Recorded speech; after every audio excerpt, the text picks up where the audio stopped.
Dia sudah tinggal di Hong Kong untuk 10 tahun. Selamat pagi, tetangganya sangat sopan, tapi di belakangnya mengatainya, karena ia adalah seorang pengangguran. Setiap hari berjudi, tapi tidak ada yang tahu. Dia memiliki kemampuan super. Kemampuannya adalah menggerakkan sesuatu. Setiap ia berjudi, dia akan menggunakan kemampuannya untuk mengontrol dadu. Sayang sekali setelah berapa tahun, dia tidak berlatih menggunakan kekuatannya, dan membuat kekuatannya usang. Contohnya ia ingin mengeluarkan angka 6, tapi malah keluar 1. Ini membuatnya rugi besar. Tidak hanya begitu, tapi ia dikejar tukang tagih. Kejar-kejaran, sampai ia pulang ke rumah. Pintu rumahnya diketuk. Nick mengira si tukang tagih sudah di rumahnya. Dia membuka pintu sembari menodongkan pistol. Ternyata seorang anak perempuan aneh, yang mengaku memiliki kemampuan super juga. Kemampuannya adalah meramal. Jadi dia dipanggil peramal. Dia tidak bertanya, dan langsung membuka kulkas Nick, mengambil paha ayam. Karena dia tahu di dalam ada paha ayam. Alasan kenapa ia mencari Nick, karena dia meramal, Nick dan dirinya akan segera mati. Dibunuh oleh orang yang sama. Jika ingin hidup mereka berdua harus bekerja sama. Mereka pergi makan. Si peramal yang bernama Casey berkata, menurut ramalannya, mereka harus mencari seorang wanita. Tapi mereka tidak mengenal perempuan ini. Dia cuma mengetahui perempuan ini adalah anggota dari organisasi super terbesar di Amerika, Power Bureau, karena ia mencuri satu obat yang berharga. Sekarang semua orang mencarinya, termasuk satu geng super. Baru saja mereka selesai berbicara mereka sudah dihampiri. Ternyata ada seorang juga yang bisa menggunakan kekuatan ramalan. Dan sudah memprediksi, Nick adalah kunci mencari perempuan itu. Mereka juga punya Sonic Boomer yang bisa mengeluarkan gelombang Sonic. Gelombang Sonic itu menghancurkan pasar, menghempaskan Nick dan Casey. Dalam keributan itu, dirinya mendorong Casey dengan telekinesis. Nick terluka parah karena gelombang Sonic. Untungnya si peramal musuh mengetahui hal ini. Jika Nick mati, mereka akan kehilangan petunjuk. Akhirnya mereka melepaskan Nick. Casey mengetahui, orang dengan kemampuan menyembuhkan, memintanya menolong Nick. Ia membuka baju Nick, memperlihatkan punggung yang memar. Itu adalah luka dalam karena si Sonic Boomer. Si penyembuh, menyembuhkan tulang yang patah dan otot yang terluka. Luka-luka pun perlahan menghilang. Tapi proses ini sangatlah menyakitkan. Gigi Nick yang terluka gemetar. Untungnya tidak lama, si penyembuh berhenti. Luka Nick sudah sembuh semua. Kemudian, dia mengikuti Casey untuk mencari si pencuri obat. Casey menggambar dengan kemampuan meramalnya. Ini adalah perhiasan di tubuh si pencuri. Mereka bergantung pada gambar Casey. Bagaimana cara menemukan orang ini? Nick dan Casey mencari seorang teman yang memiliki kemampuan untuk merubah benda. Kartu ini berubah menjadi kartu lain.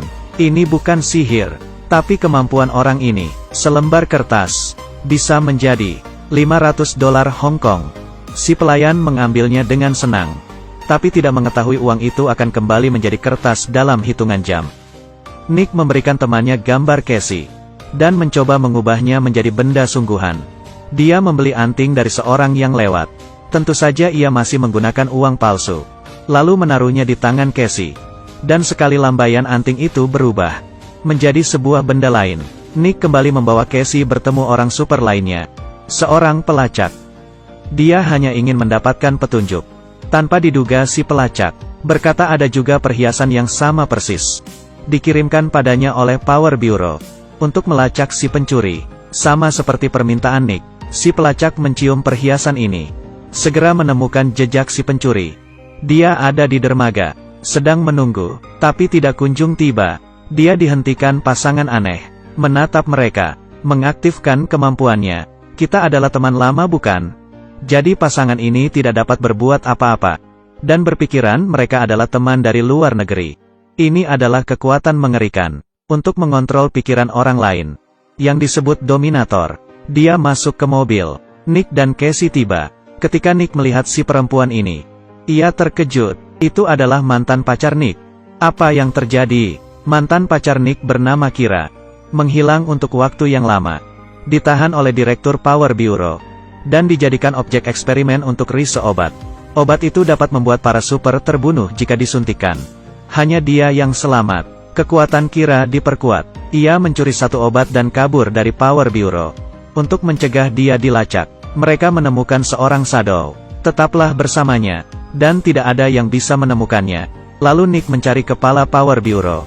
Setelah beberapa saat, dia menemukan dirinya di restoran.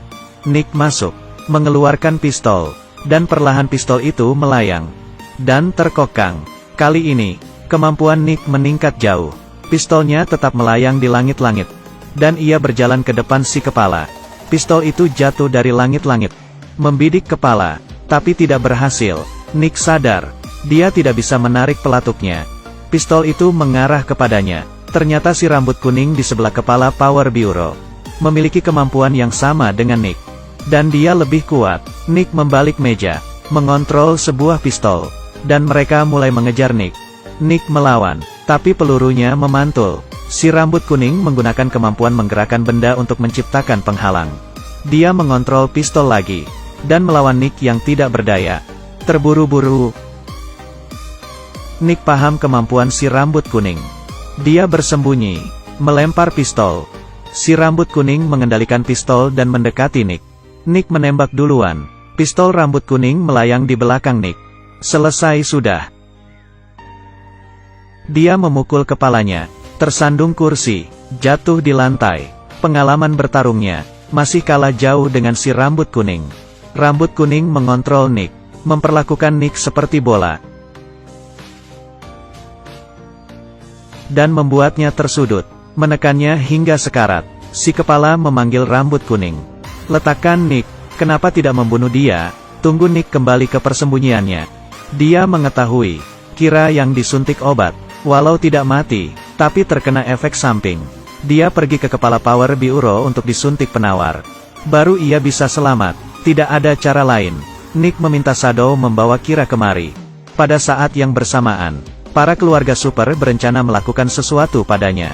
Membuat Casey yang bisa meramal, memprediksi kematian dirinya. Dia menangis berkata tidak ingin mati. Sekarang dia melihat kematian dirinya sendiri, berhubungan dengan seekor harimau. Dia takut dan memeluk Nick, agar merasa aman. Nick memiliki urusan yang lebih penting. Membawa Casey akan terlalu beresiko. Nick meminta Casey bersembunyi, tapi Casey tahu, tidak ada gunanya. Musuhnya adalah seorang peramal. Ia tidak tahu apa-apa soal musuhnya. Mungkin ia bisa melawan. Dia pergi ke jalan bawah tanah yang bercabang, menutup mata dan berputar, sampai ia pusing. Lalu baru ia pergi. Apakah cara ini berguna? Tidak. Si peramal musuh masih bisa mencari Casey. Casey pergi ke pasar yang ramai, bersembunyi di gudang yang kosong. Tidak ingin berada di situ. Dia melihat harimau. Sebuah gambar pada kotak. Apakah ia tidak bisa lari dari takdir? Pistol ditodongkan ke kepala Casey. Ya, si peramal musuh sudah tiba. Casey tidak panik, tapi bergerak perlahan, membiarkan musuhnya memunggungi pintu. Ketika ia mau menembak, menggunakan tangan memukul kepalanya. Kemampuannya langsung aktif, menghapus ingatan dirinya. Si peramal pingsan. Casey menatapnya dengan dingin.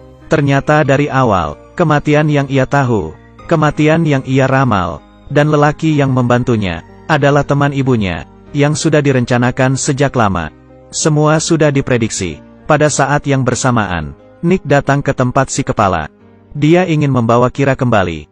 Hanya menemukan Kira seperti orang yang berbeda, bahkan berbahaya terhadap Nick. Ternyata, si kepala mengambil kesempatan ketika Kira lemah, menaruh pikiran di kepala Kira, menanamkan ke otaknya, Nick harus menyerah, membawa mereka untuk menemukan obat itu. Ketika sudah sampai, si rambut kuning memukulnya, memasukkan dirinya ke bagasi. Lalu ketika mereka sampai di gedung, menemukan kotak berisi obat itu. Tiba-tiba lampu di sekitar menyala dan muncul para keluarga super. Mereka tertarik pada kekuatan obat itu, dan menggunakannya untuk melawan Power Bureau. Ini adalah ide Nick. Mereka siap bertarung. Mereka menang jumah. Tapi si kepala Power Bureau memiliki 3 kekuatan. Rambut kuning mengontrol benda, dapat memantulkan peluru. Dengan lambaian tangan membuat benda beterbangan. Kira yang lebih kuat, matanya bergerak, membuat 6 musuh menjadi bonekanya. Menembak teman sendiri, ketika membantu untuk menghindari peluru. Nick muncul, bertarung dengan rambut kuning. Kemampuan mereka ditambahkan ke tinju. Sangat membara. Sonic Boomer beraksi, siap membunuh mereka dengan gelombang Sonic. Tidak terpikir si rambut kuning akan terbunuh karena batang bambu. Ada sonic boomer yang lebih kuat. Menyerang lagi. Membuat rambut kuning mati. Tapi juga mengguncang kerangka bangunan. Nick menggunakan kesempatan ini. Kerangka yang terjatuh. Meremukkan musuh terakhir. Hanya sisa si kepala. Nick memukulnya. Mengambil obat itu. Dan mencoba membuat Kira ingat. Tapi tidak berguna. Untuk mencegah si kepala berhasil. Nick menggunakan obat itu. Ia ambruk dan kesakitan. Si kepala berkata, sayang sekali, dan membawa Kira. Kemudian, Casey datang ke mayat Nick.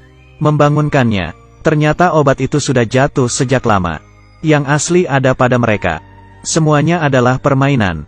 Jadi apa yang baru digunakan Nick? Saus asin Kowloon. Urusan mereka belum selesai. Kira diculik, dan membuka amplop merah. Nick memberikan kepada Kira dan Kira memberinya kepada kepala. Isinya adalah foto mereka berdua. Kira segera sadar. Dia melihat si kepala, dan menggunakan kemampuannya. Masukkan pistol itu ke mulutmu. Dan tembak.